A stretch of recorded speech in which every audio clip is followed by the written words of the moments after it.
நம் உலகில் வாழக்கூடிய மிகப்பெரிய தரைவாழ் விலங்கினம் தான் யானைகள். உலகில் இன்று 2 வகையிலான யானை இனங்கள் இருக்கின்றதாம். அதில் முதலாவது ஆசிய யானைகள், இரண்டாவது ஆப்பிரிக்க யானைகள். யானைகள் பொதுவாக கூட்டு குடும்பமாக வாழக்கூடிய உயிரினமாகும். ஒவ்வொரு யானை கூட்டத்திலும் 20 தொடக்கம் 50 வரையிலான யானைகள் இருக்குமாம். யானைகள் 30 மில்லியன் வருடங்களுக்கு முன்பாகவே நம் பூமியில் தோன்றியதாக சொல்லப்படுகின்றது.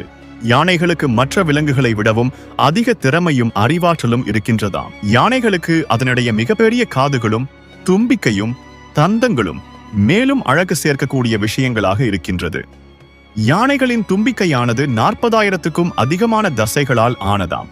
யானைகளுக்கு பொதுவாக தேனீக்களை கண்டால் மிகுந்த பயமாக இருக்குமாம். யானைகள் பல சமய மதங்களில் புனித சின்னமாகவும் கலாச்சார ரீதியாகவும் அடையாளப்படுத்தப்படுகின்றது. யானைகள் பற்றிய இந்த சுவாரஸ்யமான தகவல்கள் பிடிச்சிருந்தா நம்ம சேனலை சப்ஸ்கிரைப் பண்ணிடுங்க.